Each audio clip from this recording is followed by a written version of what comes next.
axe, my lovely axe. Your cell phone must not ring, for then we can relax, declaim our lines and sing. So do as I have said, or you will lose your head. Don't squirm or scoff, just turn them off. Don't squirm or scoff, just turn them off. Your cell phone must not ring.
foolish sigh. Ah me, born but to droop and die. Ah me, yet all the sense of eloquence lies hidden in a maid's array. Yet all the sense of eloquence lies hidden in a maid's army.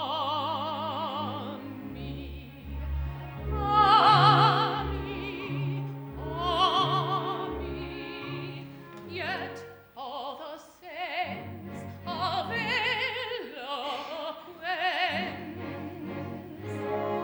lies hidden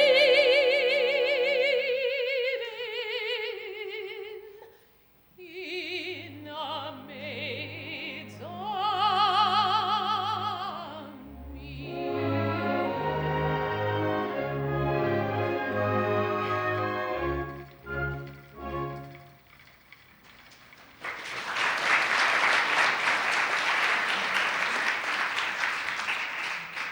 Mistress Merrill! Oh, it's you, is it? Well, you may go away if you like, because I don't want you, you know. Well, haven't you anything to say to me? Oh, yes. Are the birds all caged? The wild beasts all littered down? The locks, bolts, bars, and chains in good order? Is the little ease sufficiently uncomfortable? The racks, pincers, and thumbscrews all ready for work? Ugh, you brute! These allusions to my professional duties are in doubtful taste. I didn't become head jailer because I like head jailing. Well, I didn't become assistant tormentor because I like assistant tormenting. We can't all be sorcerers, you know. Ha! You brought that upon yourself. Colonel Fairfax is not a sorcerer. He's a man of science and an alchemist. Well, whatever he is, he won't be one for long, for he's to be beheaded today for dealings with the devil. His master nearly had him last night when the fire broke out in the Beecham Tower. Oh, how I wish he had escaped during the confusion. But take care. There's still time for a reply to his petition for mercy. Ha! I'm content to chance that. This evening at 7:30. Ha!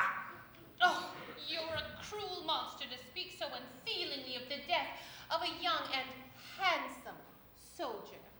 Young and handsome? Well, how do you know he's young and handsome?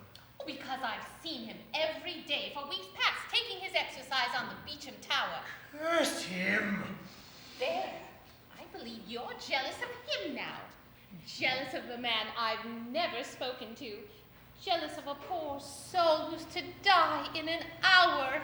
Well, I am. I'm jealous of everybody and everything. I'm jealous of the very words I speak to you because they reach your ears and I mustn't go near them. How unjust you are. Jealous of the words you speak to me. Why, you know as well as I do that, well, I don't even like them. Well, you used to like them. I used to pretend I liked them. It was mere politeness to comparative strangers. Well, I don't believe you know what jealousy is. I don't believe you know how it eats into a man's heart and disorders his digestion and turns his interior into boiling lead. Oh, you're a heartless jade, a trifle with the delicate organization of the human interior.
is not so spent, and our day is not so faded, but that we with one consent, were our loved land invaded, still would face a foreign foe, as in days of long ago, still would face a foreign foe, as in days of long ago, as in days of long ago, as in days of long ago. Still we face a foreign foe, as in days of long ago. Troubled waters, thunder, orders, gallant pikemen, valiant soldiers, braving, bearing, foemen, scaring, in their bygone days of daring. Towers, waters, thunder, orders, gallant pikemen, valiant soldiers, braving, scaring, foemen, scaring, in their bygone days of daring. We must reach and reach and come, the sorrows from our engine, we are soaring on our glory, we shall hold our own and shake and glory, we are soaring on our glory, we shall hold our own and shake and glory, we shall hold our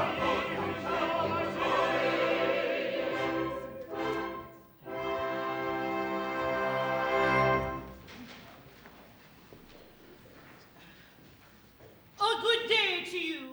Good day, Dame Carruthers. Busy today? Busy? Aye. The fire in the Beecham last night has given me work enough. 12 poor prisoners, Richard Colfax, Sir Martin Byfleet, Colonel Fairfax, Warren the preacher poet, and half a score others, all packed into one small cell, not 6 feet square. Poor Colonel Fairfax, who's to die today, is to be removed to number 14 in the cold harbor, that he may have his last hour alone with his confessor, and I to see to that. Poor gentleman. He'll die bravely. I served under him 2 years since, and he valued his life as if it were a feather. Oh, he's the bravest, the handsomest, and the best young gentleman in England. Why, he twice saved my father's life, and it's a cruel thing, a wicked thing, and a barbarous thing that so gallant a hero should lose his head, for it's the handsomest head in England. For dealings with the devil. Aye, if all who dealt with him were beheaded, there'd be busy doings on Tower Green. Why, you know very well that Colonel Fairfax is a student of alchemy, nothing more and nothing less. But this wicked tower, like a cruel giant in a fairy tale, must be fed with blood. And that blood must be the best and bravest in England, or it's not good enough for the old blunderbuss. Silence, you silly girl. You know not what you say. I was born in this old keep, and I've grown gray in it. And please God, I shall die and be buried in it. And there is not a stone in its walls that is not as dear to me as my own right hand.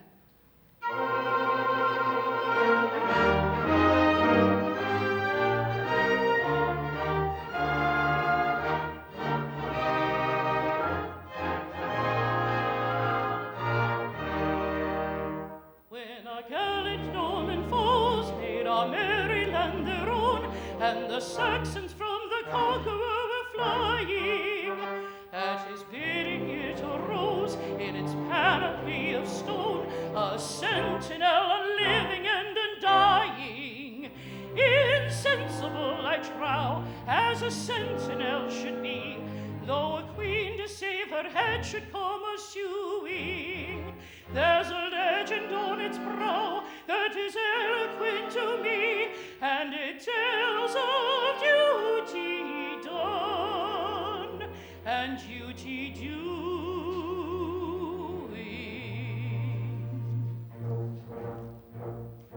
The screw may twist and the rag may turn, and men may bleed and men may burn.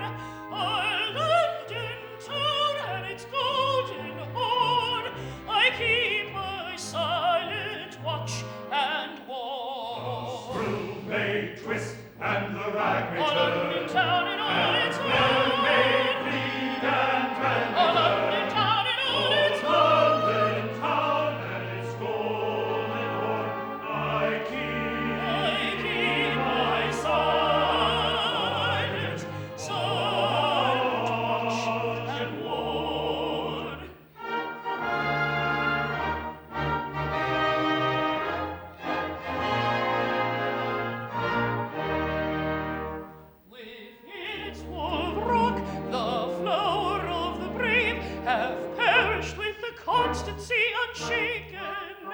From the dungeon to the block, from the scaffold to the grave, is a journey many gallant hearts have taken. And the wicked flames may hiss round the heroes who have fought for conscience and for home in all its beauty. But the grim old fortalice takes little heed of aught that comes not in the measure of its duty.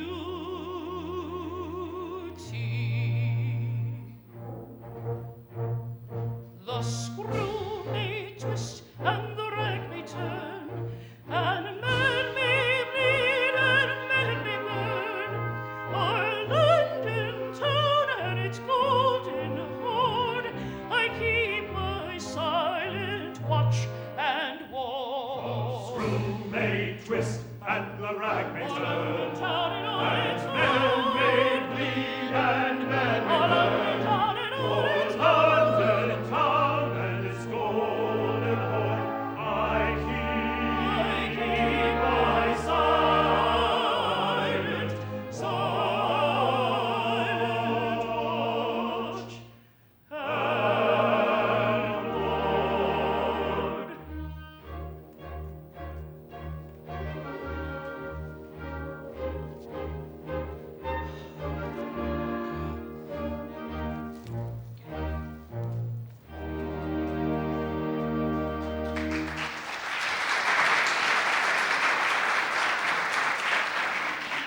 Oh, Father, has no reprieve arrived for the poor gentleman? Nay, lass, but there's one hope yet. My brother Leonard, who as a reward for his valor has been appointed Yeoman of the Guard, arrives today, and as he comes straight from Windsor, it may be, that he will bring the expected reprieve with him. Oh, that he may! Amen to that. For the Colonel twice saved my life, and I'd give the rest of my life to save his. But wilt thou not be glad to greet thy brave brother with the fame of whose exploits all England is a-ringing? Aye, truly, if he bring the reprieve. And not else. Well, he's a brave fellow indeed, and, well, I love brave men. All brave men. Most of them I verily believe, but I do hope Leonard will not be too strict with me, for they say he's a very dragon of virtue and circumspection. Oh, now my dear old father is kindness itself. And it leaves thee pretty well to thine own ways, huh? Well, I've no fears for thee. Thou hast a feather brain, but thou art a good lass. Yes, that's all very well, but if Leonard is going to tell me that I may not do this, and I may not do that, and I may not walk with this one, or talk with that one, but go through the world with my lips pursed up and my eyes cast down, like a poor nun who has renounced mankind, why, as I have not renounced mankind, and I don't mean to renounce mankind, well, I won't have it. There. Nay, Phoebe, he'll not check thee more than is good for thee. And yet it seems but yesterday that he robbed the lieutenant's orchard. Do you remember that? Father! Leonard, oh, my brave boy, I'm right glad to see thee, and so is Phoebe. Aye, hast thou brought Colonel Fairfax's reprieve? Nay, I have here a dispatch for the lieutenant, but no reprieve for the colonel. Oh, poor gentleman, poor gentleman. Aye, would I had brought better news. I'd give my right hand, nay, my body, my life to save his. Dost thou speak in earnest, my lad? My father, I'm no braggart. Is he not my foster brother, and did he not save thy life? Then hearken to me. Thou hast come to join the Yeomen of the Guard. Well, None has seen thee but ourselves. and a sentry, who took but scant notice of me. Now, to prove thy words, give me the dispatch and get thee hence at once. Now, here's money. I'll give thee more. Now, lie hidden for a space and let no one know. I'll convey a suit of yeoman's uniform to the colonel's cell. He shall shave his beard, that none shall know him, and I'll own him as mine own son, the brave Leonard Merrill, who saved his flag and fought his way through 50 foes who thirsted for his life. Well, he'll be welcomed by my fellow yeomen, I'll warrant that. Now, how to gain access to the colonel's cell? The key lies with thy sour-faced admirer, Wilfred Shadbolt. Oh, I think I can get anything I want to from Wilfred. I think, mind I say I think, you may leave that to me. Well, then get thee hence at once, and bless thee for this sacrifice. Oh, and take my blessing too, dear Leonard. And thine, eh? Thy love is newborn. Wrap it up carefully lest it take cold and die. Alas, I waver to and fro, dark danger hangs upon the deed. Dark danger hangs upon the deed. The scheme is rash and well may fail, but ours are not the hearts that quail, the hands that shrink, the cheeks that pale in hours of need. No, ours are not the hearts that quail, the hands that shrink, the cheeks that pale, The cheeks that pale in hours of need.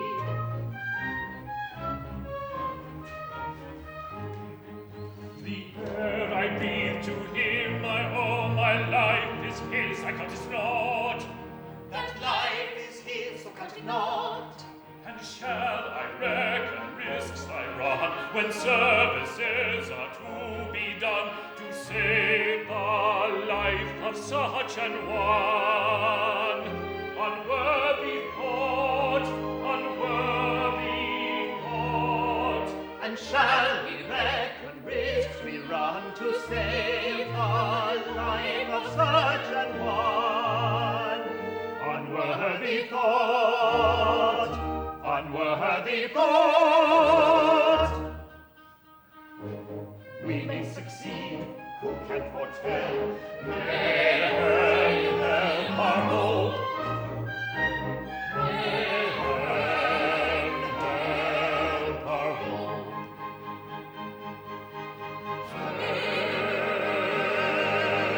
Farewell. May heaven help our hope.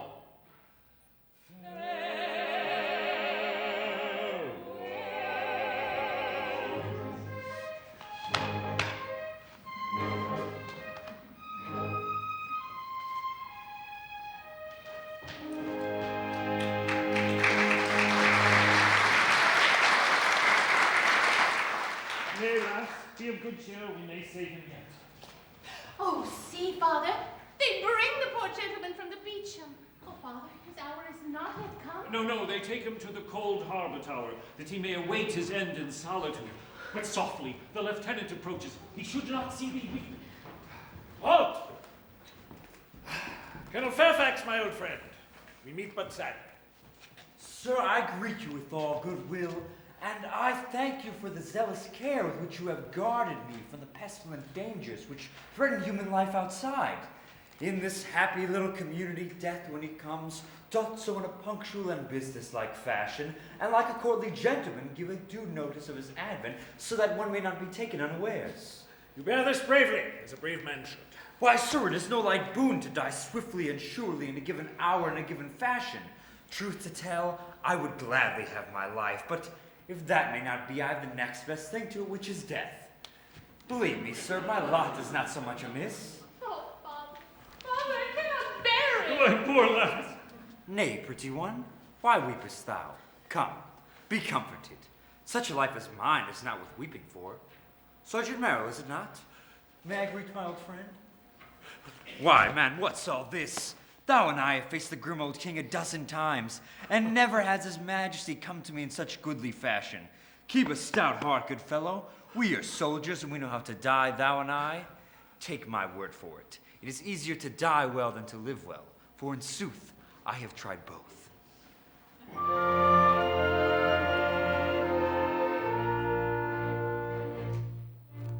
Is life a boon? If so, it must befall, that death, whene'er he call, must call too soon. Though fourscore years he give, yet one would pray to live another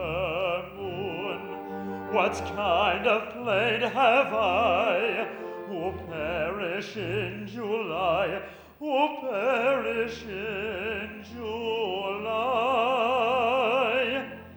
I might have had to die, perchance in June. I might have had to die, perchance in June.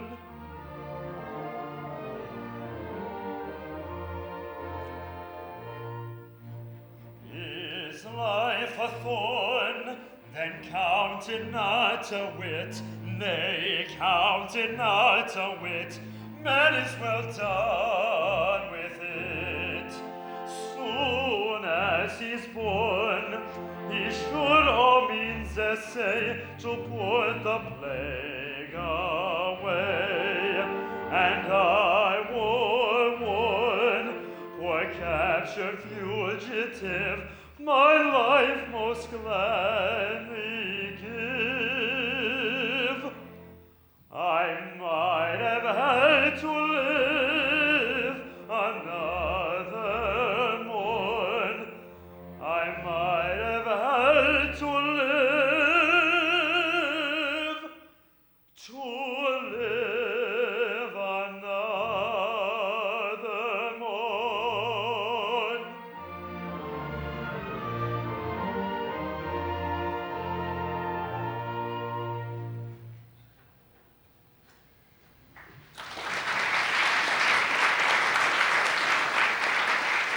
And now, Sir Richard, I have a boon today.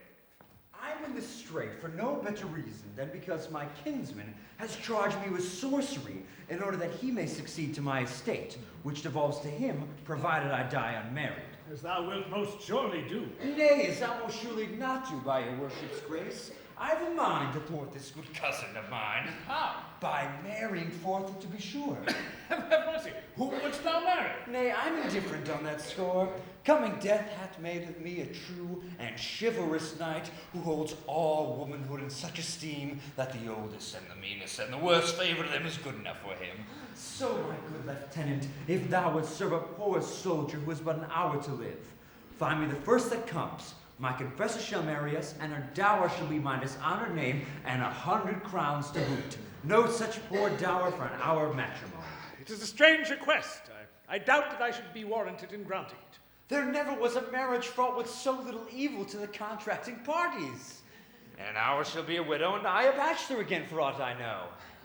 Well, I'll see what can be done, for I hold thy kinsman in abhorrence for the scurvy trick he hath played upon thee. 1,000 thanks, good sir. We meet again in this spot in an hour or so. I shall be a bridegroom, and your worship will wish me joy. Till then, farewell.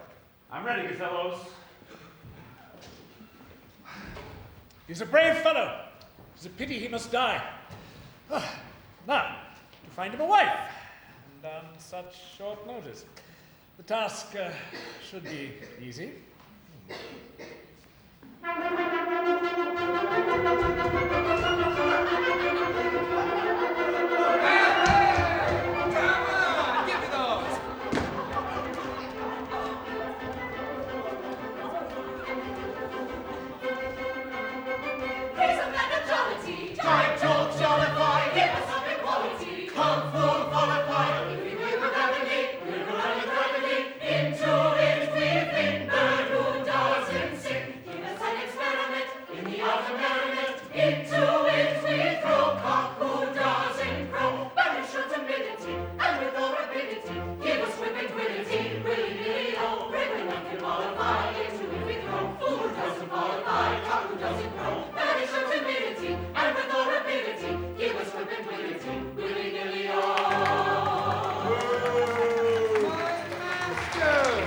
I pray you bear with us, and we will satisfy you.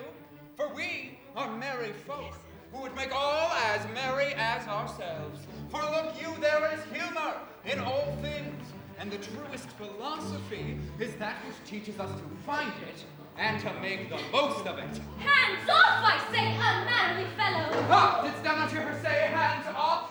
Aye, I heard her say it, and I felt her do it. What then? Thou dost not see the humor of it. Nay, if I do hang thee. thou dost not. Now observe, she set hands up, whose hands thine. Why? Because she is a woman. Now, were she not being a woman, thine hands would have been set upon her at all. So the very reason for the laying on of hands, the reason for the taking off of hands, and herein is contradiction contradicted. Now, wherewithal shall we please you? We can rhyme you couplet, triolet, quatrain, what you will, or we can dance you saraband, gondolette, carol, pimpernel, or jumping Joe. Let us give them the singing farce of the merry man and his maid. They're in their song and dance, too.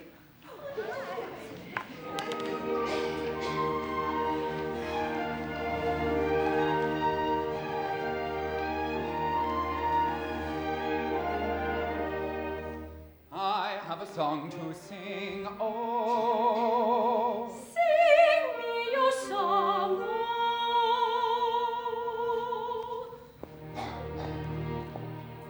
It is sung to the moon by a lovelorn loon who fled from the mocking throng. Oh, it's a song of a merry man moping mum, whose soul was sad and his glance was glum, who sipped no sop and who craved no crumb, as he sighed for the love of a lady.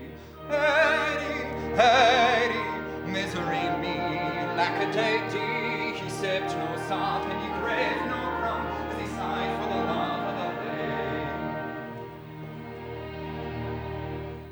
I have a song to sing, oh. What is your song, oh? It is sung with the ring of the songs made sing, who love with a love lifelong. It's the song of a merry maid, fiercely proud, who loved her lord and who laughed aloud at the moon of the merry man moping mum, whose soul was sad and whose glance was glum, who sipped no sop and who craved no crumb, as he sighed for the love of a lady. Lady, lady, misery me, lackadaisy. He sipped no sop, he craved no crumb, as he sighed for the love of a lady. I have a song to sing, oh. Sing me your song, oh. It is sung to the knell of a churchyard bell, with a doleful dirge ding dong. Oh, it's a song of a popinjay bravely born, who turned up his noble nose in scorn at the humble merry maid purely proud, who loved her lord and who laughed aloud at the moan of the merry man moping mum, whose soul was sad and whose glance was glum, who sipped no sop and who craved no crumb, as he sighed for the love of a lady. Lady, lady, misery me, lackadaisy. He sipped no sop and he craved no crumb, as he sighed for the love of a lady. I have a song to sing, oh. Sing me your song, oh. It is sung with a sigh and a tear in the eye, for it tells of a righted wrong. It's the song of the merry maid once so gay, who turned on her heel and tripped away from the peacock popinjay bravely born, who turned up his noble nose in scorn at the humble heart that he did not prize. So she begged on her knees with downcast eyes for the love of the merry man moping mum, whose soul was sad and whose glance was glum, who sipped no sop and who craved no crumb, as he sighed for the love of a lady. Lady, lady, misery me, lackadaisy. His pains were o'er and he sighed no more, for he lived in the love of a lady. Lady, lady, misery me, lackadaisy. His pains were o'er and he sighed no more, for he lived in the love of a lady.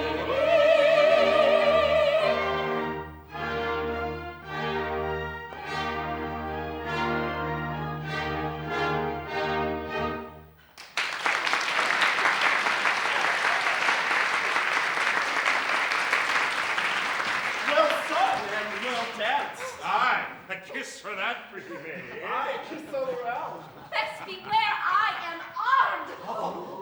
Back, sirs! back! This is going too far! Look, thou dost not see the humour in it, eh? Yet there's humour in all things, even in this. What is this bother? Sir, we sang to these folk, and they would have repaid us with gross courtesy but for your honour's coming. Away with you! Clear the rabble. Snowmaker, who are you, and what do you here? May it please you, sir, we are two strolling players, Jack Point and I, Elsie Maynard at your worship service. We go from fair to fair, singing and dancing and playing brief interludes, and so we make a poor living. You too, eh? Are ye, man and wife? No, sir, for though I am a fool, there is a limit to my folly. Her mother, old Bridget Maynard, travels with us, for Elsie is a good girl, but the old woman is abed with fever, and we have come here to pick up some silver to buy medicine for her. Harkee, your mother is ill. Sorely ill, sir. And needs good food and things thou canst not buy. Alas, it is too true. Wouldst thou an 100 crowns? 100 crowns? They might save her life. Then listen. A worthy but unhappy gentleman is to be beheaded on this very spot in an hour. For sufficient reason. He wishes to marry before he dies and has asked me to find him a wife. Wouldst thou be that wife? The wife of a man I have never seen. Look you, sir, I am concerned in this, for though I am not yet wedded to Elsie Maynard, time works wonders, and there's no telling what may be in store for us. Have we your worship's word that this gentleman will die today? Nothing is more certain, I grieve to say. And that the maiden will be allowed to depart the very instant the ceremony is at an end? The very instant. Promise it on my honor. And 100 crowns. And 100 crowns. For my part, I consent. It is for Elsie to speak. How say you, maiden, will you wed a man about to lose his head?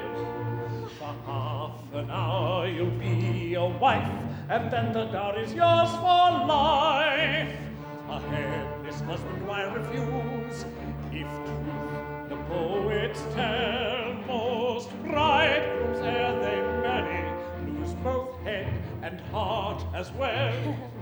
A strange proposal you reveal, it almost makes my senses reel.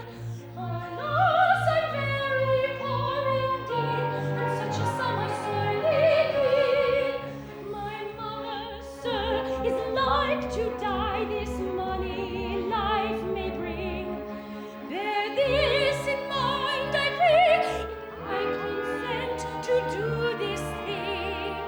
Though as a general rule of life I don't allow my promised wife, my lovely bride that is to be, to marry anyone but me.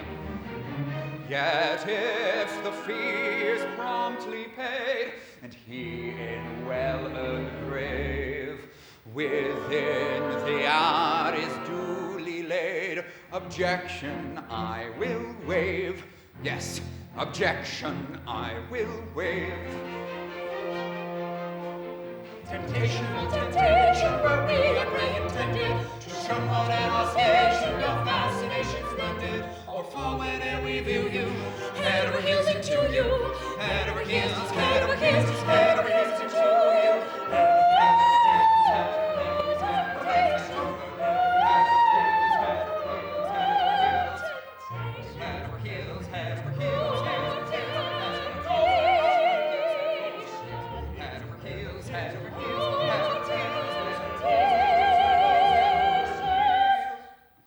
Temptation, no temptation.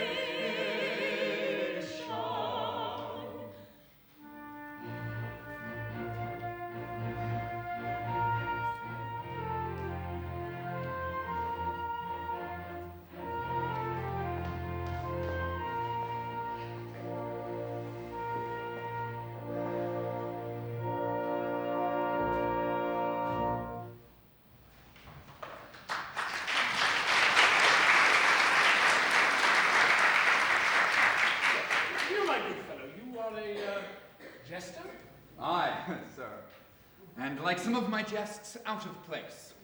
I have a vacancy for such an one. What are your qualifications for the post? Marry, sir, I have a pretty wit. I can rhyme you extempore. I can convulse you with quip and conundrum. I have the lighter philosophies at my tongue's tip. I can be merry, wise, quaint, grim, and sardonic, one by one, or all at once. I have a pretty turn for anecdote. I know all the jests, ancient, modern, past, present, and to come. I can riddle you from dawn of day to set of sun. And if that content you not, well, then unto midnight and the small hours. Oh, sir, a pretty wit, I warrant you, a pretty, pretty wit.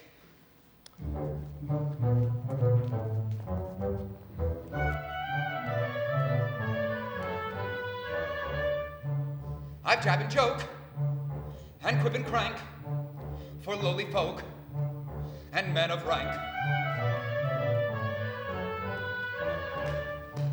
I ply my craft, and know no fear, but aim my shaft at prince or peer, at peer or prince, at prince or peer. I aim my shaft and know no fear.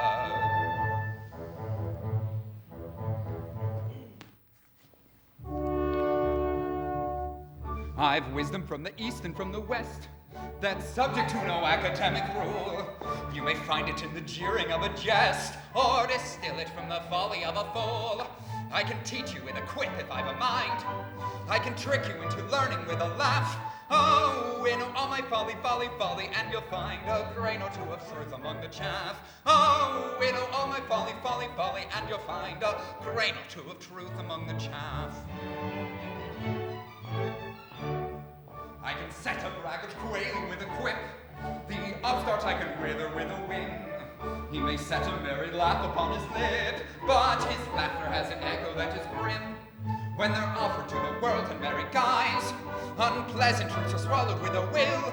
For he would make his fellow creatures wise, should always gild the philosophic pill. For he would make his fellow creatures wise, should always gild the philosophic pill.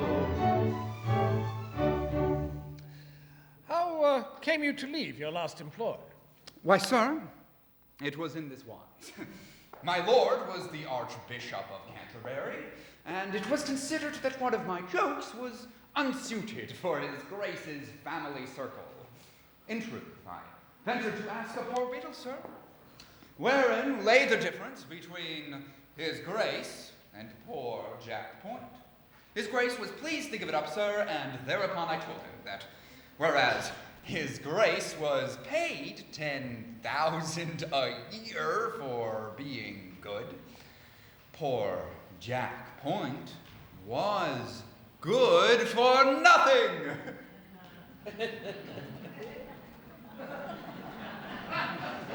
'Twas but a harmless jest, but it offended his grace, who whipped me and set me in the stocks for a scurril rogue. And so we parted. I had as lief not take post again with the dignified clergy. I trust you are very careful not to give offense. I have daughters. Oh, sir, my jests are most carefully selected, and anything objectionable is expunged. If your honor pleases, I will try them first on your honor's chaplain. Can you give me an example? Say I sat me down suddenly on something sharp. Why then, I should say that you had sat down on the spur of the moment. I don't think very much of that. Is that the best you can do? Sir, it has always been much admired, but we will try again. I'm at dinner, and the joint of meat is but half cooked. Why then, I should say that what is underdone cannot be helped. I see. I think that manner of thing would be rather irritating. At first, sir, perhaps, but use is everything, and you would come in time to like it. Well, we will say that I catch you kissing the kitchen wench under my very nose. Under her very nose, good sir, not under yours. That is where I would kiss her. Do you take me? Ah, sir, a pretty wit. A pretty wit. The maiden comes. Follow me, friend. We will discuss this matter further in my library. I am your worship's servant. That is to say, I trust I soon shall be. But before proceeding to a more serious topic, can you tell me, sir, why a cook's brain pan is like an overwound clock? Truce to this fooling. Follow me. Just my luck. My best conundrum wasted.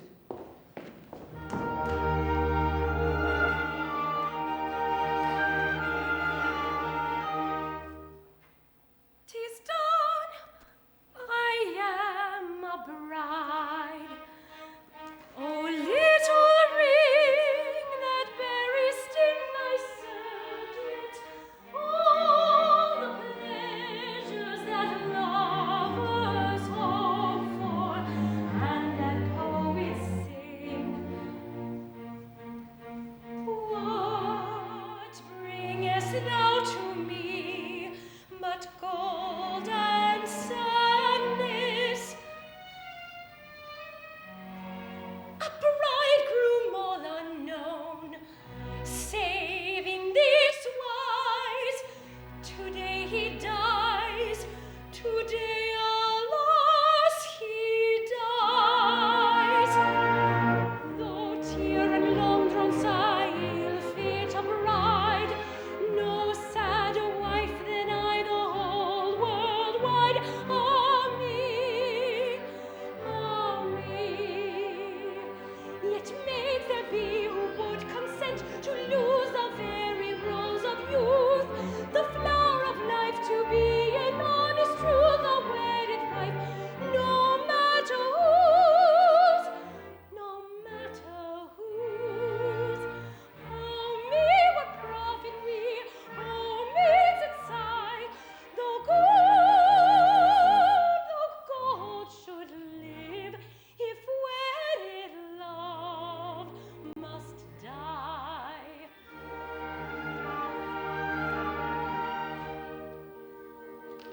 Ere half an hour is rung, a widow I. Oh, heaven, he is too young, too brave to die. Oh me, oh me. Yet wives there be so weary worn, I trow that they would scarce complain, so that they could in half an hour attain to widowhood, no matter how, no matter how. Oh, weary wives, who widowhood would win, rejoice, rejoice, that ye have time to weary in.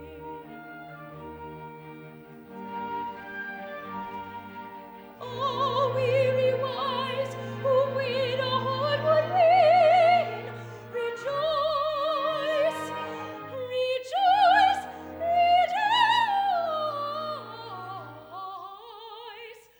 Oh, weary, weary wives, rejoice.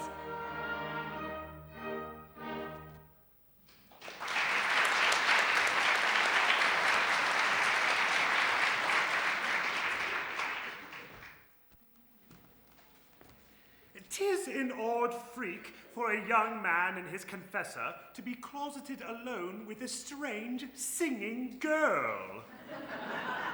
I would fain have espied them, but they stopped up the keyhole, my keyhole. Wilfred, I'm alone. Now what could he have wanted with her? That's what puzzles me. Now to get the keys from him. Wilfred, has no reprieve arrived? None. Thine adored Fairfax is to die. Nay, thou knowest that I have naught but pity for the poor condemned gentleman. I know that he who is about to die is more to thee than I, who am alive and well. Oh, why, that were out of Listen, dear Wilfred. Do they not say that a live ass is better than a dead lion? Oh, they say that, do they? Oh, well, it's unpardonably rude of them. Not that it applies to thee, who art clever beyond all telling. Oh, yes, as an assistant tormentor.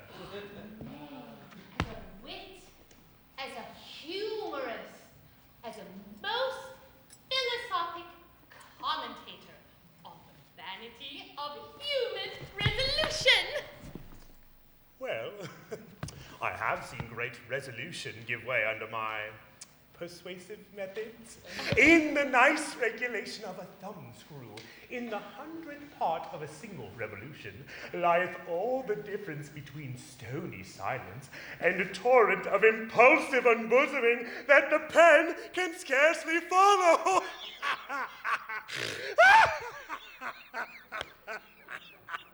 I am a mad wag. Thou art a most light-hearted and delightful companion, Master Wilfred. Thine anecdotes of the torture chamber are the prettiest hearing. I'm a pleasant fellow, and I choose. I believe I'm the merriest dog that barks. We might be passing happy together.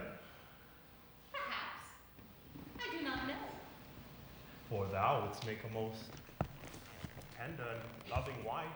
I, to one whom I really loved, for there is a wealth of love inside this little heart of mine, saving up for, I wonder whom. Now in all the world of men, I wonder whom. To think that he whom I am to wed is now alive and somewhere, perhaps far away, perhaps close at hand, and I know him not. It seemeth that I am wasting time in not knowing him. Well, suppose it was I. Nay, I would suppose it for the nonce. I say that thou and I are wed. Suppose it only. Say that thou art my very bride, and I thy cheery, joyous, bright, frolicsome husband. And that the day's work being done, and all the prisoners stored away for the night, thou and I alone together, with a long evening before us. It is a pretty picture, but I scarcely know. It cometh so unexpectedly. And yet, were I thy bride? I? Wert thou my bride? Oh, how I would love thee. Were I thy bride, then all the world beside would not too wide to hold my wealth of love. Were I thy bride, upon thy breast my loving head would rest as on her nest the tender turtle dove. Were I thy bride, this heart of mine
deed is thus far safely accomplished. The sly brutes, how she wheedled him. What a helpless ninny is a lovesick man. He's but a lute in a woman's hands, and she plays upon him whatever tune she will. The colonel comes. Faith, it is just in time for the Yeomen parade here for your execution. My good and kind friend, thou runnest a grave risk for me. Oh, tut. There's no risk. I warrant none here will recognize you.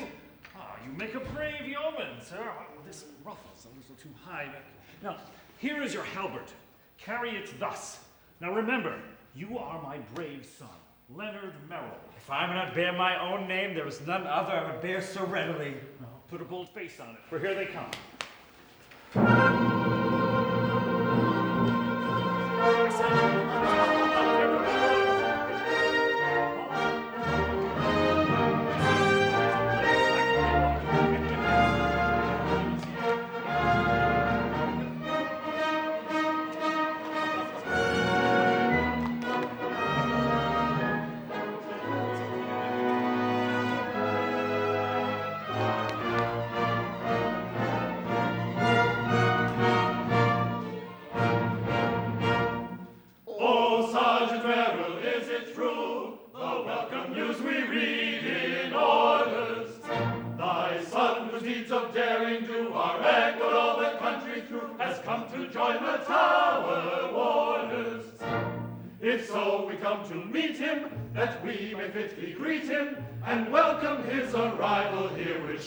Shout and cheer on cheer, hurrah, hurrah, hurrah! The tower warders, nursed in wars, alarms, suckled on gunpowder, and weaned on glory. Behold my son, whose all-subduing arms have formed the theme of many a song and story. Forgive his aged father's pride, nor jeer his aged father's sympathetic tear. Leonard Merrill, Leonard Merrill, causeless he in time of peril, man of power, knighthood's flower, welcome to the grim old town.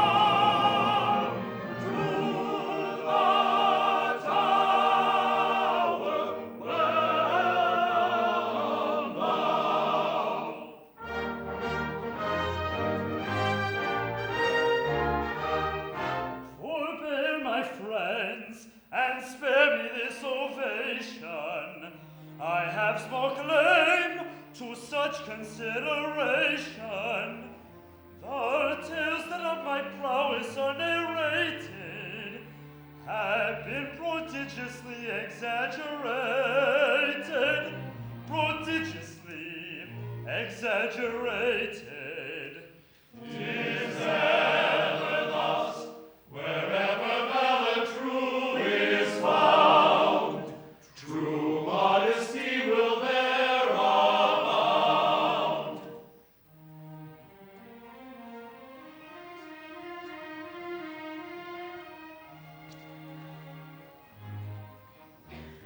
Didst thou not, O Leonard Merrill, stand and lost in last campaign, rescue it at deadly peril, bear it safely back again? Leonard Merrill at his peril, bore it safely back again. Didst thou not, when prisoner taken, and debarred from all escape, face with gallant heart unshaken, death in most appalling shape?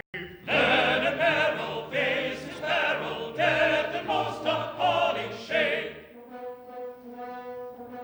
Truly I was to be pitied, having but an hour to live.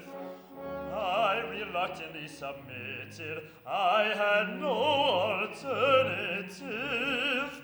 Oh, the tales that are narrated of my deeds of daring do have been much exaggerated, very much exaggerated. Scarce a word of them is true, scarce a word of them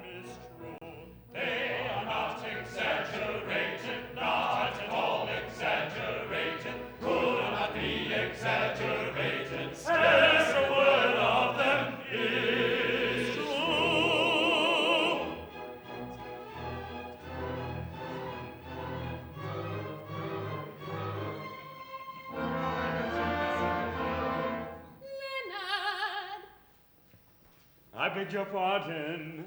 Don't you know me? I'm little Phoebe. Phoebe? Is this Phoebe? What? Little Phoebe? Who the deuce may she be? It can't be Phoebe, surely. Yes, 'tis Phoebe. Your sister Phoebe. Your own little sister. I bespeak the truth. 'Tis Phoebe. Sister Phoebe. Oh, my brother. How you've grown. I did not recognize you. So many years. Oh, my brother. Oh, my sister. Oh, sister. Oh, sister.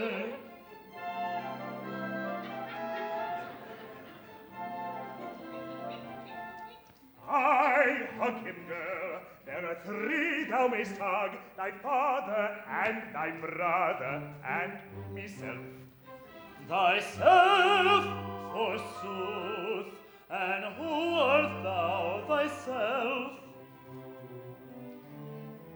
Good sir, we are betrothed.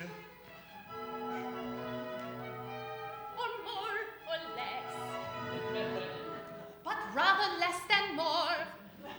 To thy fond care I do commend thy sister.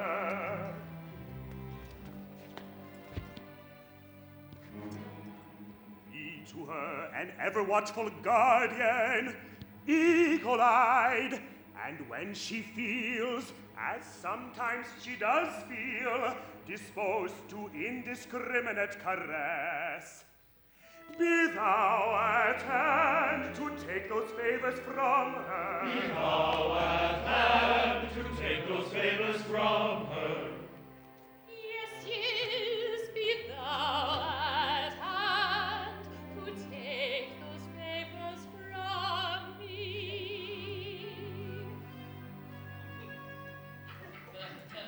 To thy fraternal care, thy sister I commend. From every lurking snare, thy lovely charge defend. And to achieve this end, O grant, I pray, this boon. O grant this boon. She shall not quit thy sight from morn to afternoon, from afternoon to night, from 7 o'clock to 2, from 2 to eventide, from dim twilight to 11 at night, from dim twilight to 11 at night, she shall not quit thy side. From morn to afternoon, from afternoon to 11 at night, she shall not quit thy side. So amiable life grown, so innocent as well, that if I'm left alone, the consequences fell no mortal can foretell. So grant, I pray, this boon, oh, grant this boon. I shall not quit thy side from morn to afternoon, from afternoon to night, from 7 o'clock to 2, from 2 to eventide, from dim twilight to 11 night, from dim twilight to 11 night, I shall not quit thy side. From morn to afternoon, from afternoon to 11 at night, she shall not quit thy side.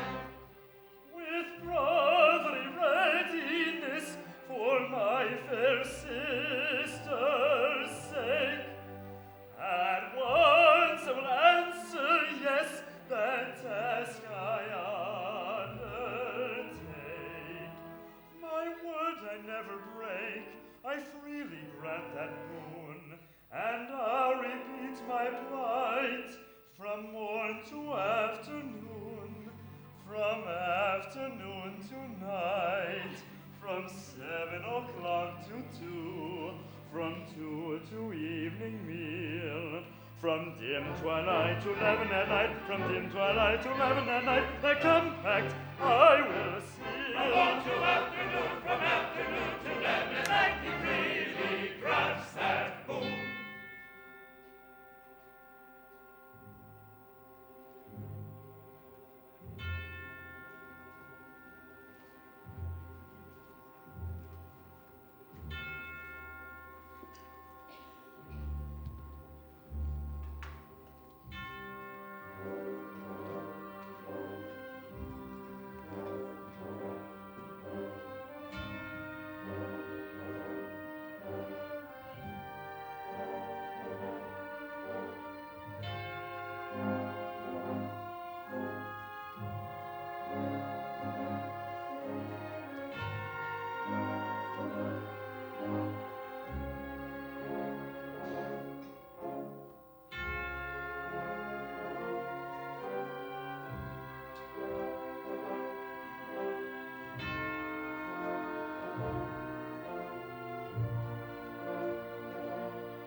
Duty bound, the double gratings open when no prisoner at all we found. We hunted high, we hunted low, we hunted here, we hunted there. The man we saw with anxious care had vanished into empty air. The man we saw with anxious care had vanished into empty air.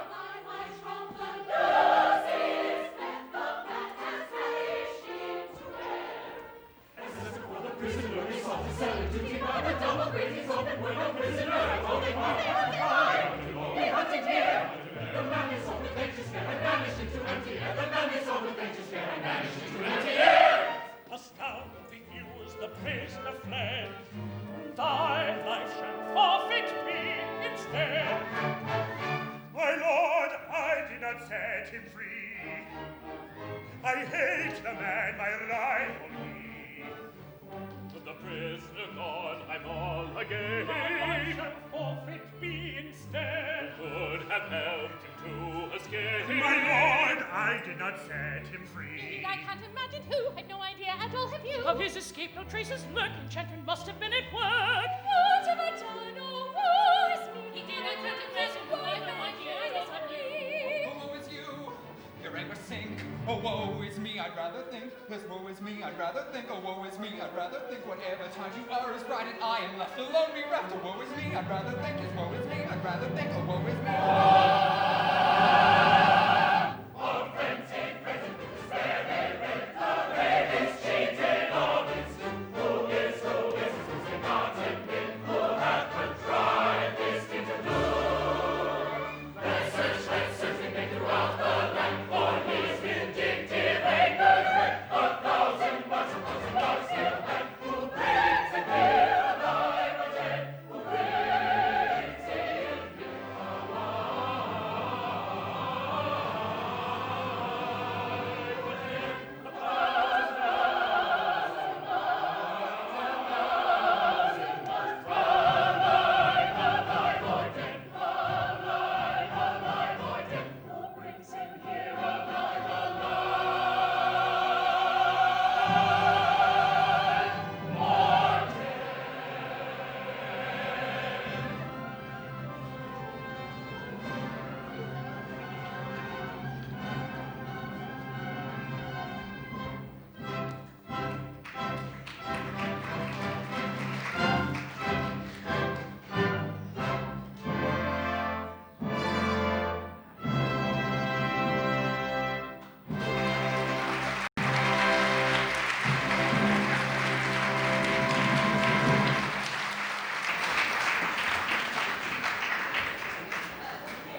every chink that holds a mouse, every crevice in the keep, where a beetle might retreat, every outlet, every drain, every search, but all in vain, all in vain. Waters are ye, whom do ye want? Every house, every chink, every drain. Waters are ye, whom do Every ye chink, want? every outlet, every search, but all in vain.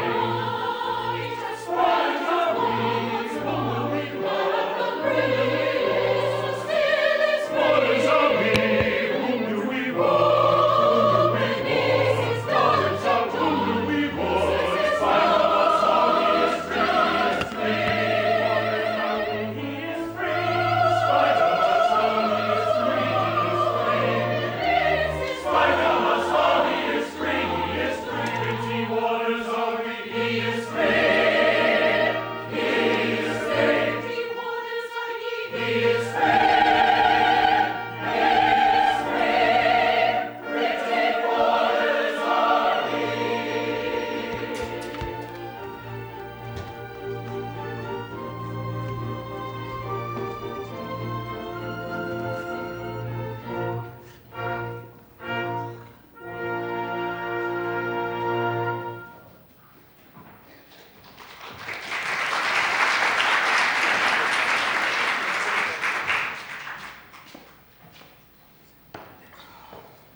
The Merry Jests of Hugh Ambrose.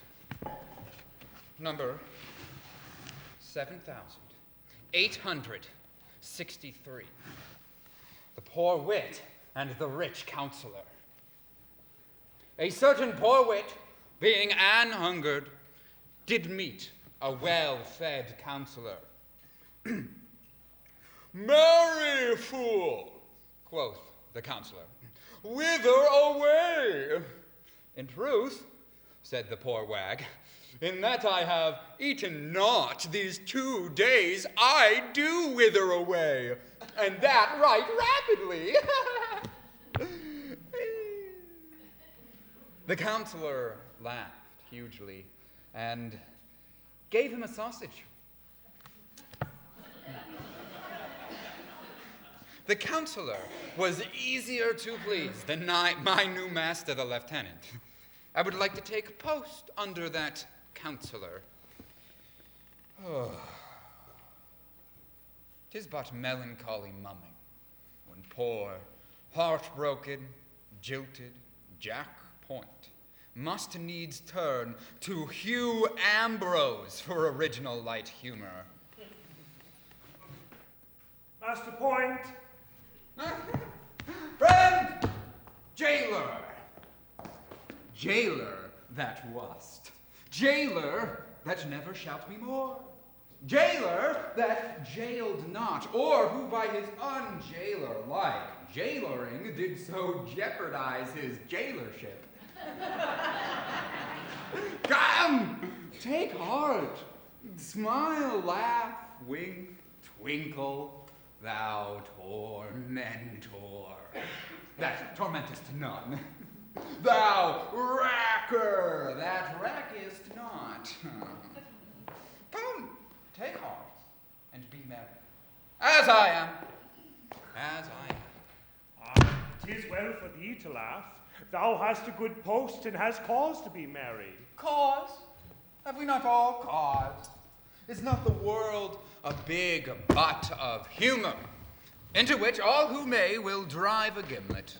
See, I am a salaried wit. And is there aught in nature more ridiculous? A poor, dull, heartbroken man who must needs be merry, or he'll be whipped, who must rejoice lest he starve, who must jest you, jibe you, whip you, crank you, rack you, riddle you from hour to hour, day to day, year to year, lest he dwindle, perish, starve, pine, and die. Why, when there's naught else to laugh at, I laugh at myself till I ache for it. Yet, I have often thought that the jester's calling would suit me to a hair. Thee? Would suit thee, thou death's head and crossbones. I have a pretty wit. A lie, Terry, joysome wit, spiced with anecdotes of the prison cells and torture chamber. Oh, a very delicate wit. I have tried it out on many a prisoner, and there have been some who smiled. Now, it is not easy to make a prisoner smile, and it should not be difficult to be a good jester, seeing that thou art one. Difficult?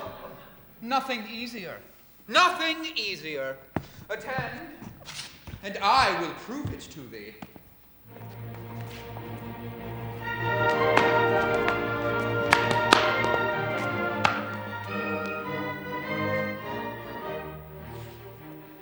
Oh, a private buffoon is a light-hearted loon if you listen to popular rumor. From the morn to the night he's so joyous and bright, and he bubbles with wit and good humor. He's so quaint and so terse, both in prose and in verse, yet though people forgive his transgressions, there are one or two rules that all family fools must observe if they love their professions. There are one or two rules of a dozen, maybe, that all family fools of whatever degree must observe if they love their professions. If you wish to succeed as a jester, you need to consider each person's auricular. What is all right for B would quite scandalize C, for C is so very particular. And D may be dull, and he's very thick skull, is as empty of brains as a ladle. And F is a shot, and he'll cry with a cough that he's known your best joke from the cradle. When your humor they flout, you can't let yourself go, and it does put you out when a person says, oh, I have known that old joke from my cradle. If your master is surly from getting up early and tempers are short in the morning, and an opportune joke is enough to provoke him to give you at once a month's warning, that if you refrain he is at you again, for he likes to get value for money, he'll ask then and there, with an insolent stare, if you know that you're paid to be funny. It adds to the task of a merriman's place when a principal asks with a scowl on his face, if you know that you're paid to be funny. Comes a bishop maybe, or a solemn DD, oh beware of his anger provoking. Better not pull his hair, don't stick pins in his chair, he don't understand practical joking. If the jest that you crack have an orthodox smack, you might get a bland smile from these sages, but should they by chance be imported from France, have a corral yourself out of his wages. It's a general rule, though your zeal it may quench if the family fool till the joke it's too French. Have a crown who stopped out of his wages. Though your head it may rack with a bilious attack, your senses with toothache you're losing. Don't be mopey and flat, they don't fine you for that, if you're properly quaint and amusing. Though your wife ran away with the soldier that day and took with her your trifle of money, bless your heart, they don't mind. They're exceedingly kind. They don't blame you so long as you're funny. It's a comfort to feel if your partner should flit. Though you suffer a deal, they don't mind it a bit. They don't blame you so long as you're funny.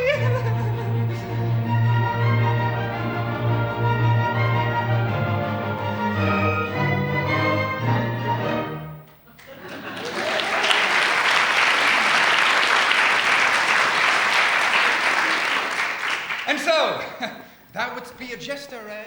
Aye! Now, listen. My sweetheart, Elsie Maynard, was secretly wed to this Fairfax half an hour ere he escaped. She did well. She did nothing of the kind. So hold thy peace and prepare. Now, while he liveth, she is dead to me, and I to her.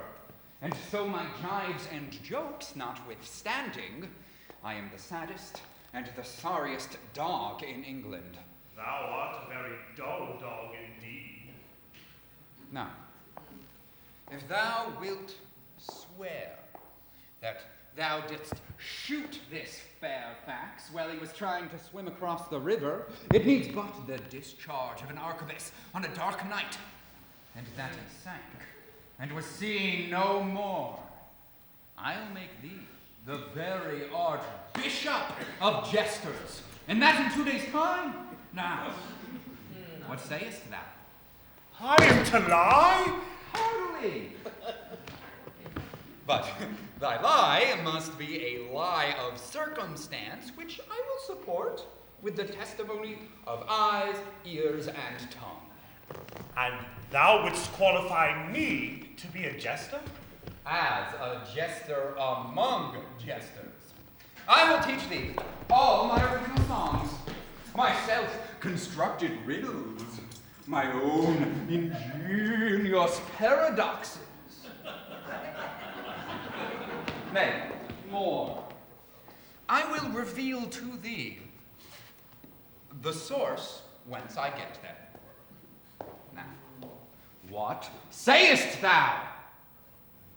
Well, if it be but a lie thou wantest of me, I hold it cheap enough, and I say yes. It's a bargain.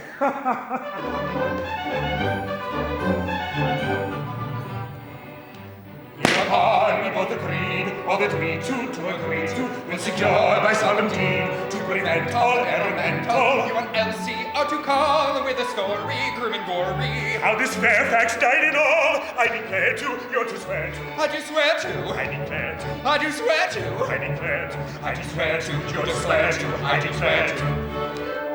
Tell a tale of cock and bull, of convincing detail, tale tremendous and defend us. What a tale of cock and bull.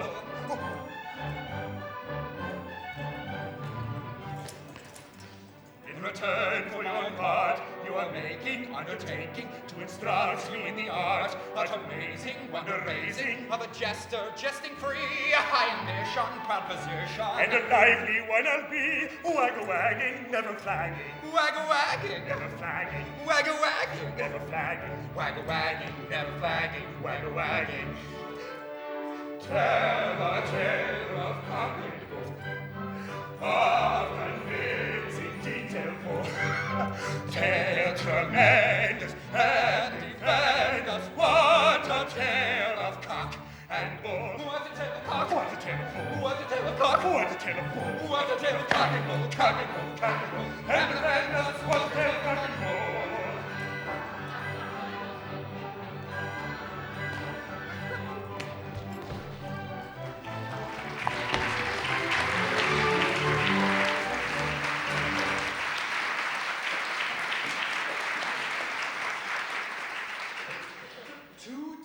Gone and no news of poor Fairfax. The don'ts, they seek him everywhere, save within a dozen yards of his dungeon. So I'm free. Free, but for the cursed haste with which I hurried headlong into the bonds of matrimony. Heaven knows whom. As far as I remember, she should have been young, but even had not her face been concealed by a kerchief, I doubt whether in my then plight I should have taken much note of her. Free, blah, the tower bonds are but a thread of silk, compared with these conjugal fetters, which I, fool that I was, placed upon my own hands. From the one I broke readily enough. How to break the other?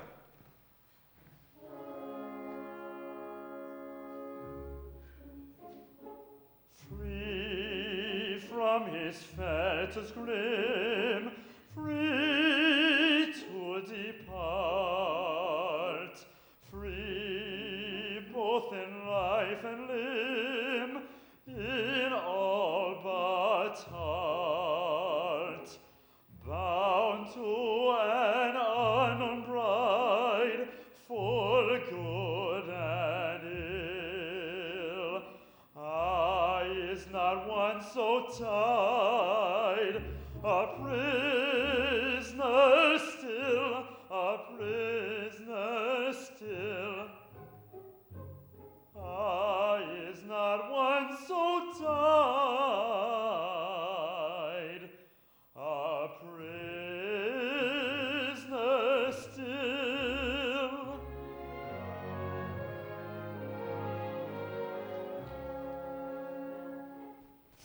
Free yet in fetters held till his last hour, gyves that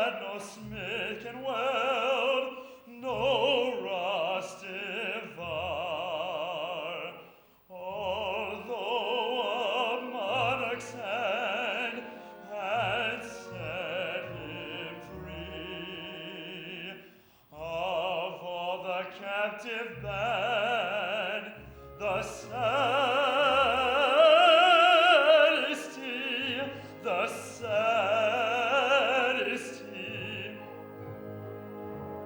of all the captive band, the saddest.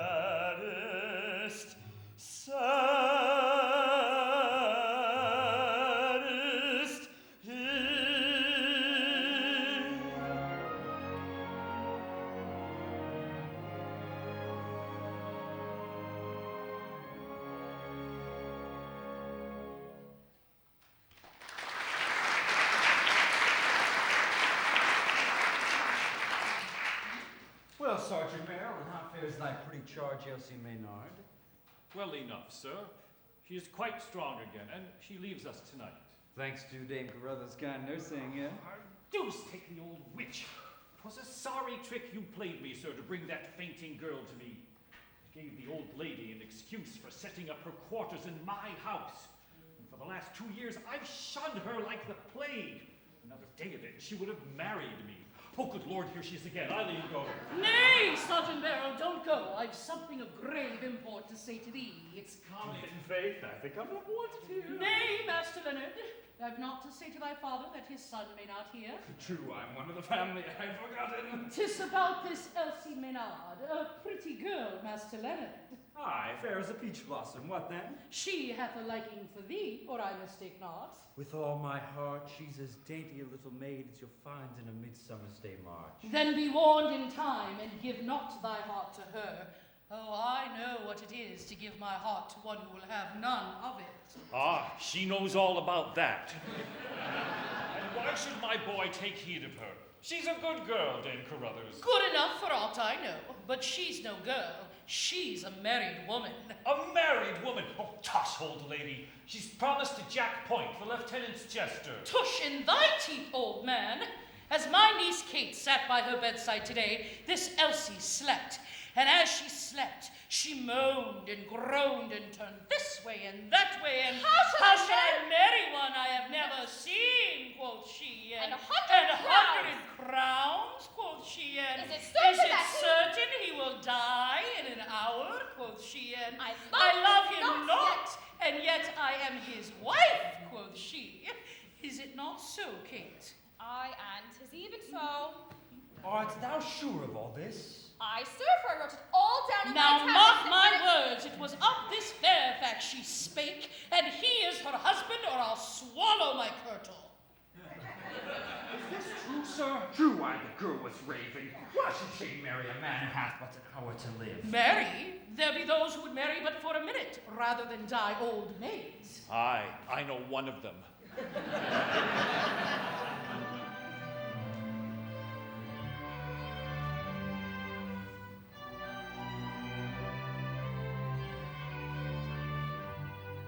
Strange adventure, maiden wedded, to a groom she never seen, never seen. Groom about to be beheaded in an hour on Tower Green. Tower Green.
none other than this winsome Elsie. By my hand, 'tis no such ill plunge in fortune's lucky bag. I might have fared worse with my eyes open. But she comes now to test her principles. 'Tis not every husband who has a chance of wooing his own wife. Mistress Elsie. Master Leonard. So, thou leavest us tonight? Yes, Master Leonard, I've been kindly tended, and I almost fear I am loath to go. And this Fairfax, was thou glad when he escaped? Why, truly, Master Leonard, it is a sad thing that a young and gallant gentleman should die in the very fullness of his life. Then when thou didst faint in mine arms, it was for joy to his safety? It may be so. I was highly wrought, Master Leonard, and I am but a girl, and so, when I am highly wrought, I faint. Now, dost thou know I am consumed with a parlous jealousy? Thou? And of whom? Why, of this Fairfax, surely. Of Colonel Fairfax? Aye. Shall I be frank with thee? Huh? Elsie, I love thee ardently, passionately. Elsie, I have loved thee these 2 days, which is a long time, and I would fain turn my life to thine. Master Leonard, thou art jesting. Jesting? May I shrivel into raisins if I jest. I love thee with a love that is a fever, with a love that is a frenzy, with a love that eateth up my heart. What sayest thou? Thou wilt not let my heart be enough. Oh, mercy, what am I to say? Dost thou love me, or hast thou been insensible these 2 days? I love all brave men. Nay, there is love in excess. I thank heaven there are many brave men in England, but if thou lovest them all, I withdraw my thanks. I love the bravest best. But, sir, I cannot listen. I am not free. I am a wife. Thou wife? Whose? His name? His hours are numbered, nay. His grave is dug and his epitaph set up. Come, his name? Sir, keep my secret. It is the only barrier that fate could set up between us. My husband is none other than Colonel Fairfax. The greatest villain unhung, the most ill-favored, ill-mannered, ill-natured, ill-opened, ill-tempered dog in Christendom. It is very like. He is not to me, for I never saw him. I was blindfolded, and he was to have died within the hour, and he did not die. And I am wedded to him, and my heart is broken. He was to have died, and he did not die. The scoundrel, the perjured, traitorous villain. Thou shouldst have insisted on his dying to make sure to make first. 'Tis the only way with these Fairfaxes. I now wish I had. Bloodthirsty little maiden, a fig for this Fairfax be mine. He will never know. He dares not show himself. And if he dare, what art thou to him? Fly with me, Elsie. We'll be married tomorrow, and thou shalt be the happiest wife in all of England. Master Leonard, I am amazed. Is it thus that brave soldiers speak to poor girls? Oh, for shame, for shame. I am wed, not the less because I love not my husband. I am a wife, sir, and I have a duty, and, oh, sir, thy words terrify me. They are not honest. They are wicked words, and unworthy thy great and brave heart. Nay, Elsie, I did but jest. I spake with the tribune. What was that? Hark, what was that, sir? Why, an arquebus fired from the wharf, unless I much mistake. Strange, and at such an hour, what can it mean?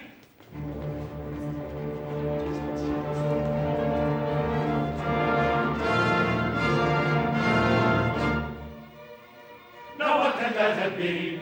A shot so late as night, enough to cause a fright. What can the portent mean? A foeman in the land is London A to foeman be in the read. land is London to be read. Coming to attack, what danger is at hand? What danger is at hand? Who fired that shot? At once the truth declare. My lord, 'twas I. To rashly judge forbear. My lord, 'twas he. To rashly judge forbear.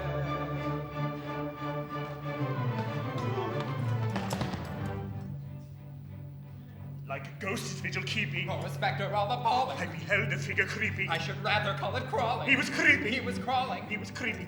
Crawling. He was creeping. He was crawling. He was creeping. Crawling. Not a moment's hesitation, I myself upon him flung. With a hurried exclamation, to his draperies I clung. And we flows with one another in a rough and tumble smother. Colonel Fairfax and no other was the man to whom I clung. Colonel Fairfax and no other, Colonel Fairfax and no other, Colonel Fairfax and no other was the man to whom he clung. After mighty tug and tussle, it resembled more a struggle. He by dint of stronger muscle, or by some infernal juggle, or by clutches quickly sliding, I should rather call it slipping, with a view no doubt of hiding, or escaping to the ship, with a gasp and with a quiver, I describe it as shiver. Down he dived into the river, and alas I cannot swim. Just enough to make one shiver with a gasp and with a quiver. Down he dived into the river, it was very brave again. Ingenuity is catching, with a view my king of pleasing, arguments from sentry snatching. I should rather call it seizing. With an ounce or two of lead, I dispatched him through the head. With an ounce or two of lead, he dispatched him through the head. I discharged it without winking, little time I lost on thinking, like a stone I saw him sinking. I should say a lump of lead. He discharged it without winking, little time he lost in thinking. Like a stone I saw him sinking. I should say a lump of lead. Like a stone, my boy, I said. Like a heavy lump of lead. Like a stone, my boy, I said. Like a heavy lump of lead. Anyhow, the man is dead, whether stone or lump of lead. Anyhow, the man is dead, whether stone or lump of lead. Arquebuses and seizing with the view is king of pleasing. Arquebuses and seizing with the view is king of pleasing. When you shot him through the head, he's very, very dead. When it matters very little whether stone or lump of lead, it is very, very certain that he's very, very dead. The river must be dragged, no time be lost. The body must be found at any cost. To this attend without undue delay. So set to work with what dispatch he may. Yes, yes, we'll set to work with what dispatch we may. Hail the valley fellow who did his deed of daring do. On his grave was such a word. By my head 'twas bravely done. 'Twas bravely done. Now by my head 'twas bravely done.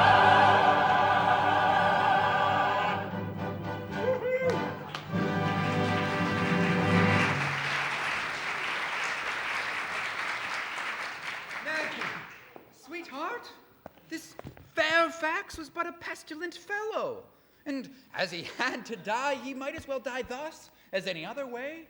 'Twas a good death.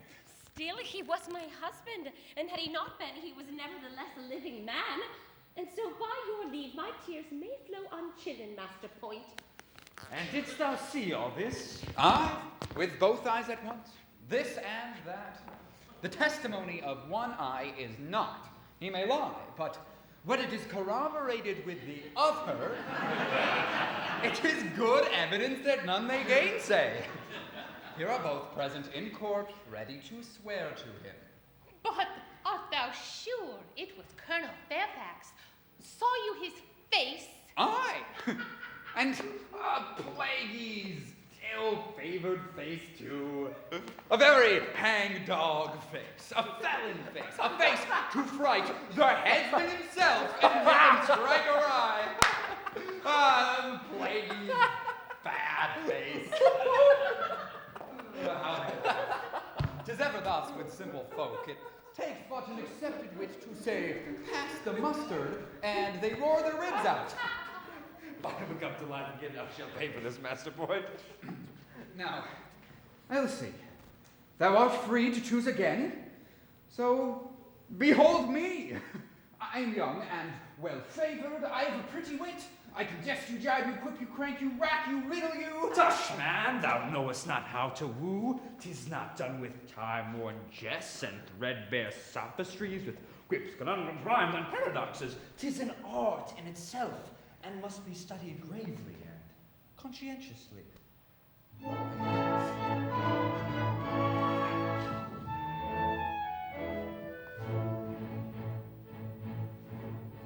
A man who would woo a fair maid should brandish himself to the trade and study all day in methodical way how to flatter, cajole, and persuade. He should practice himself at 14 and practice from morning to e'en.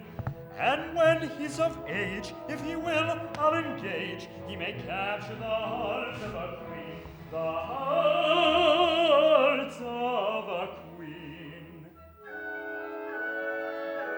This brilliant national skill, which all may attain if they will, but every Jack he must study the neck if he wants to be sure of his chin. If he wants make sure of his chill.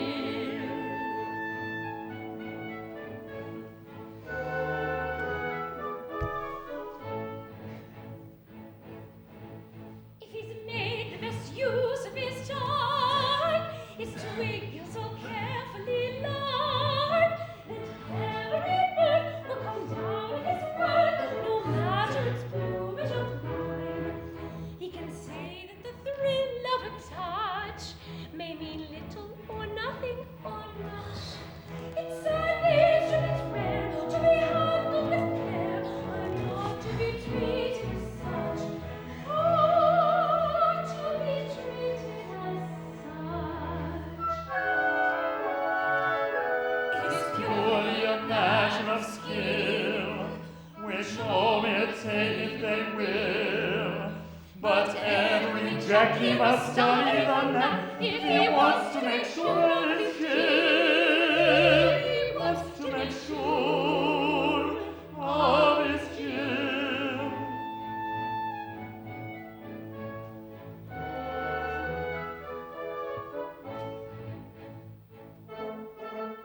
Now a glance may be timid or free, it may vary in mighty degree, from an impudent stare to a look of despair that no maid without pity can see.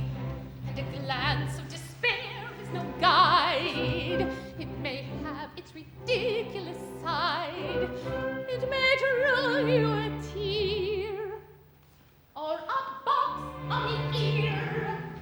You can never be sure till you've tried. Never be sure till you've tried. It is purely a matter of skill, which all may attain if they will. But every jockey must study the knack if he wants to make sure of his chill. He wants to make sure of his chill. But every jack must study the knack. But every jack must study the knack if he wants to make sure of his chill. Yes, every jack must study the knack if he wants to make sure of his chill.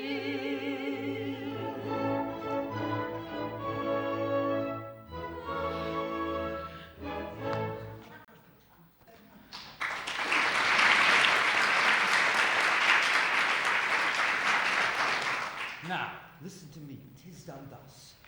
Mistress Elsie, there is one here who, as thou knowest, loves thee right well. That he does, right well. He is but a man of poor estate, but he hath a loving, honest heart.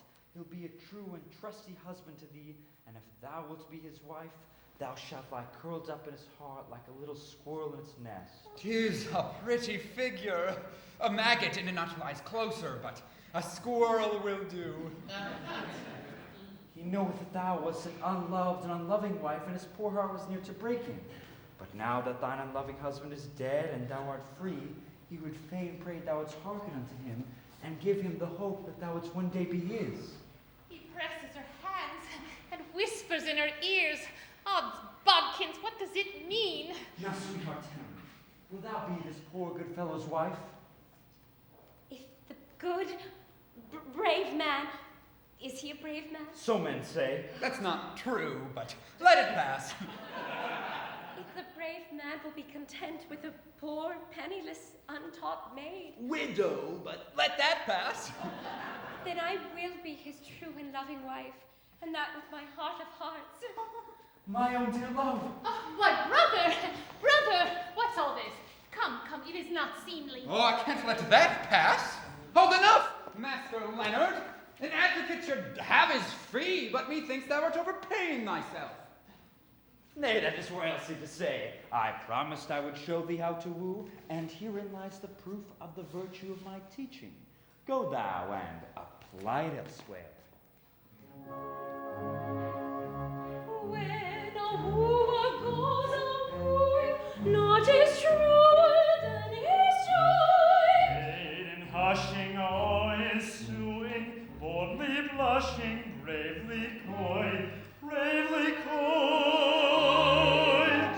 boldly blushing. Oh, the happy days of June.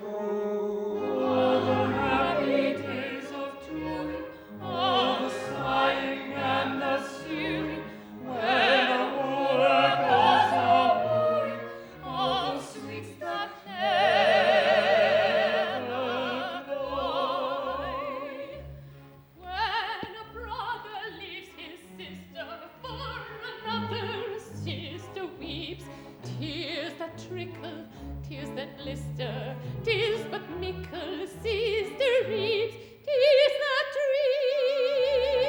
trickle, 'tis that blister.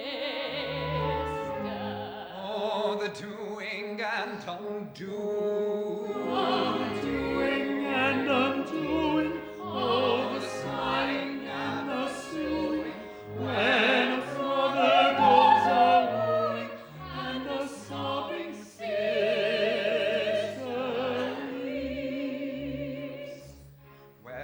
jester is outwitted, feelings fester, heart is led, food for fishes, only fitted, jester wishes he was dead. Food for fishes, only fitted, jester wishes he was dead.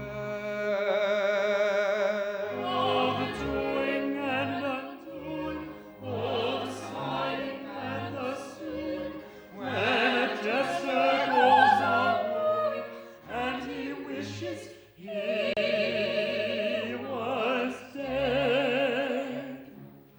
Oh, the doing and undoing, oh, the sighing and the suing, when a jester goes a-wooing, and he wishes he was dead. He wishes he was dead.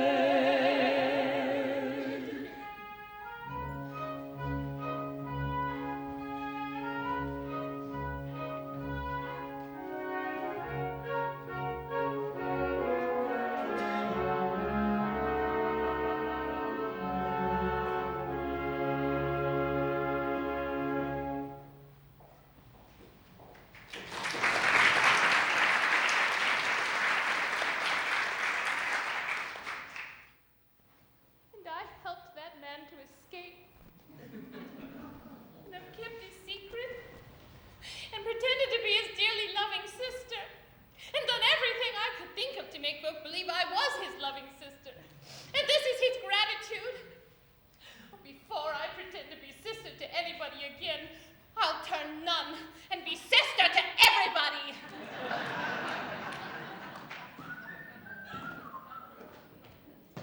Oh, in tears, eh?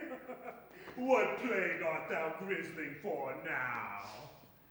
Why am I grisly? Thou hast often wept for jealousy. Not as for jealousy that I weep now. I, yellow, bilious, jaundiced jealousy, so make the most of that, Master Wilfred. But I have never given thee cause for jealousy. The lieutenant's cookmaid and I are but the merest gossips. Oh, jealous of thee? Bah! I'm jealous of no craven cock on a hill who crows about what he'd do when he dared. I'm jealous of another and a better man than thou. Set that down, Master Wilfred. And he is to marry Elsie Maynard, that pale little fool. Set that down, Master Wilfred. Then my heart is well nigh broken. There, thou hast it all. Make the most of it. The man thou lovest is to marry Elsie Maynard. Why, that is none other than thy brother, Leonard Marrow. Oh, mercy. What have I said? Why, what manner of brother is this, thou lying little jade? Speak! Who is this man who thou hast called brother, and fondled, and coddled, and kissed with my connivance too? Oh, Lord, with my connivance. Should it be this Fairfax? There it is. It is this accursed Fairfax. It's Fairfax. Fairfax who... Whom thou hast just shot through the head and who lies at the bottom of the river.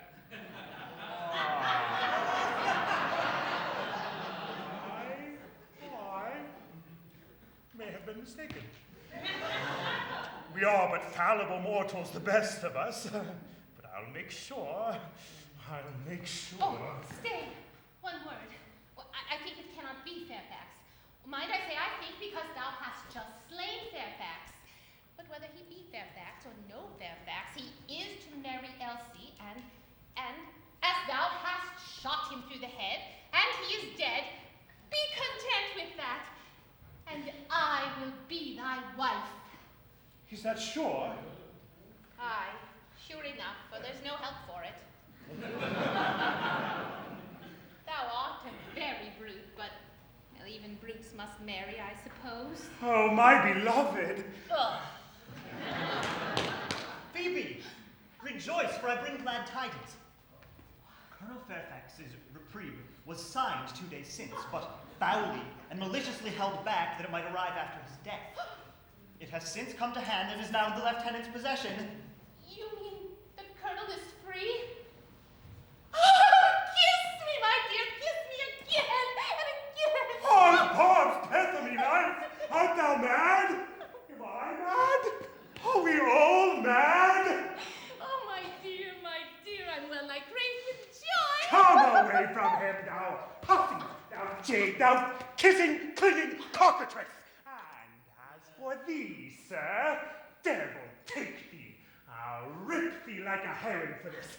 I'll skin thee for it. I'll cleave thee to the chine. I'll... Phoebe! Phoebe? Who is this man? Peace, fool. He's my brother. Another brother? Are there any more of them? Produce them all at once and let me know the worst. This is the real Leonard Dolt. The other was but his substitute. The real Leonard, I say, my father's own son. Well, how do I know this? Has he brother writ large on his brow? I mistrust thy brothers. Thou art but a false jade. Now, Wilfred, be just. Truly, I did deceive thee before, but it was to save a precious life, and to save it not for me, but for another. They are to be wed this very day. Is this not enough for thee? Come, I am thy Phoebe, thy very own, and we shall be wed in a year, or 2, or 3 at the most. Is that not enough for thee? Phoebe! Oh. Phoebe! Oh, hast thou heard the brave news? Aye, father. Oh, I'm well nigh mad with joy. What's all this? Oh, father, he discovered our secret through my folly, and for the price of his silence. Phoebe's heart. Oh, dear, no. Phoebe's hand. It's the same thing. Is it?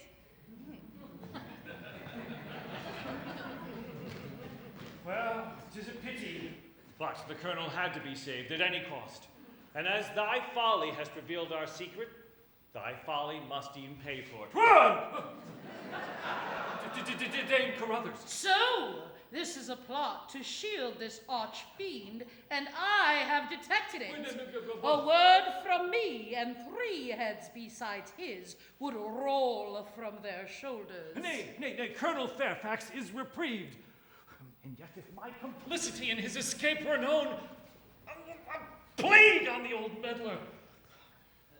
There's nothing for it.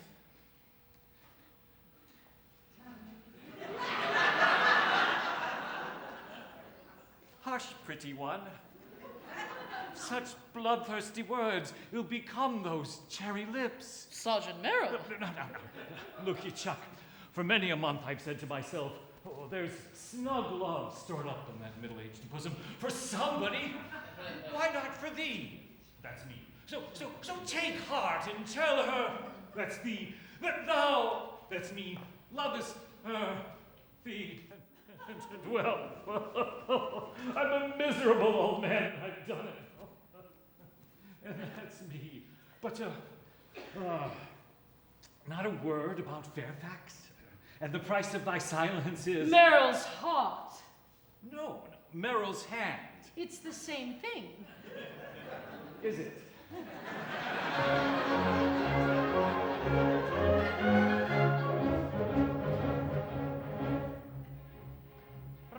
Rapture, when love's votary, flushed with capture, sinks the notary. Joy and jollity, then is polity, reigns frivolity. Rapture, joy and jollity, then is polity, reigns frivolity. Rapture. Doleful, when humanity with its soulful ups attend, courting privity, down declivity, seeks captivity. Doleful, courting privity, down declivity, seeks captivity. Doleful. Joyful, when virginity seeks all coyful man's affinity. Fatal furry, bright and bowery is a dowry. Joyful, bright and bowery is a dowry. Joyful. Ghastly, when men sorrow, lastly, of tomorrow, after terror, he gives to Harry, he goes and merry. Ghastly, joyful, ghastly, joyful, joyful.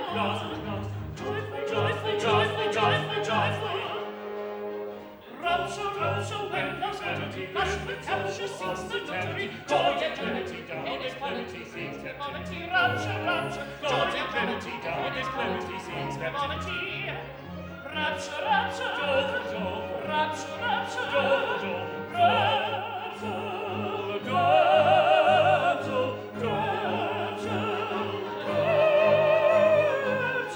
joy and jollity, down his plenty, seeks captivity. Rapture.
bring to thee news, good or ill.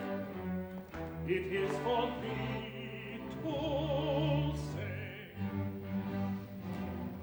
Thy husband lives, and he is free, and comes to claim his bride this very day. No, recall those words, it cannot be.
Sentimental shock. My husband Leonard, my loved one, come to me. They bear me hence away. But though they take me far from thee, my heart is thine for my bruised heart, my broken heart is thine, my own foray. Is thine, my own.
What ye do, attend to me, and shed a tear or two. For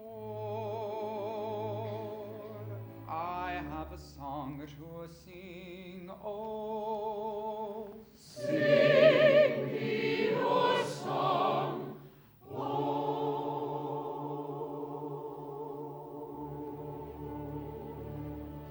It is sung to the moon by a love-lorn loon who fled from the mocking throng. Oh, it's a song of a merry man moping mum, whose soul was sad and whose glance was glum, who sipped no sop and who craved no crumb, as he sighed for the love of a lady. Lady, misery, lackadaisy, sipped no sop and he craved no crumb, as he sighed for the love of a lady. I have a song to sing, oh. What is your song?